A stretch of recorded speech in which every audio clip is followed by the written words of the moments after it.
রোহিঙ্গারা কি কোনোদিন নিজ দেশে ফিরতে পারবে? আর যদি পারে তাহলে সেই পথে সবচেয়ে বড় বাধা কে?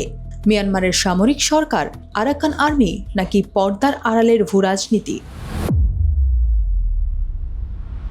বাংলাদেশে 1 দশকের কাছাকাছি সময় ধরে 10 লাখের বেশি রোহিঙ্গা আশ্রয় নিয়ে আছে। বহু দফা আলোচনা, আন্তর্জাতিক উদ্যোগ এবং নানা প্রতিশ্রুতির পরও প্রত্যাবাসন এখনও বাস্তবায়িত হয়নি। কিন্তু প্রশ্ন হলো কেন? এর সবচেয়ে বড় কারণ এখন শুধু মিয়ানমারের সামরিক সরকার নয়, রাখাইনের বাস্তবতা বদলে দিয়েছে আরাকান আর্মির উত্থান। গত কয়েক বছরে আরাকান আর্মি শুধু একটি বিদ্রোহী সংগঠন হিসেবে থাকেনি, তারা রাখাইনের বড় অংশ নিজেদের নিয়ন্ত্রণে নিয়ে প্রশাসন, বিচার ব্যবস্থা, কর আদায়, এমনকি ব্যাংকিং ও লটারি ব্যবস্থাও চালু করার উদ্যোগ নিয়েছে। অর্থাৎ তারা কার্যত একটি বিকল্প শাসন কাঠামো গড়ে তুলছে। কিন্তু এখানেই তৈরি হয়েছে সবচেয়ে বড় সংকট।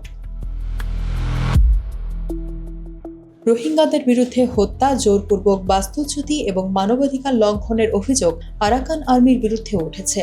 বিভিন্ন আন্তর্জাতিক প্রতিবেদনে রোহিঙ্গা গ্রামে হামলা, ড্রোন ব্যবহার এবং গ্রাম ধ্বংসের অভিযোগ এসেছে। ফলে আন্তর্জাতিক মহলে তাদের গ্রহণযোগ্যতা বড় চ্যালেঞ্জের মুখে।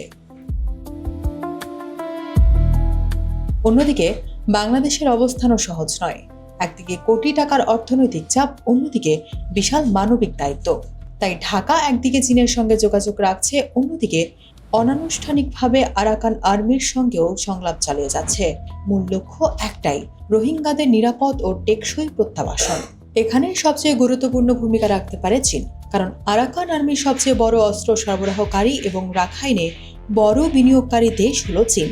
কিয়াকফিউ বন্দর সহ বেল্ট অ্যান্ড রোড প্রকল্পের নিরাপত্তা নিশ্চিত করতে হলে বেইজিংও দীর্ঘমেয়াদী স্থিতিশীলতা চাইবে, আর সেই স্থিতিশীলতা রোহিঙ্গা সংকটের সমাধান ছাড়া সম্ভব নয়। ভারতও একই সঙ্গে সতর্ক অবস্থানে রয়েছে। তারা প্রকাশ্যে আরাকান আর্মিকে স্বীকৃতি দেয়নি, তবে নেপথ্য যোগাযোগ বজায় রেখেছে, কারণ ভারতের জন্য সীমান্ত নিরাপত্তা ও কালাতান প্রকল্প অত্যন্ত গুরুত্বপূর্ণ। বিশ্লেষকদের মতে রোহিঙ্গা প্রত্যাবাসনের ভবিষ্যৎ এখন আর শুধু মিয়ানমারের অভ্যন্তরীণ রাজনীতির উপর নির্ভর করছে না, এটি এখন বাংলাদেশ, ভারত ও চীনের কৌশলগত সমীকরণের অংশ। যদি এই 3 দেশ একটি সমন্বিত অবস্থানে পৌঁছাতে পারে এবং আরাকান আর্মির উপর কার্যকর চাপ তৈরি হয়, তাহলে প্রত্যাবাসনের পথ কিছুটা খুলে যেতে পারে।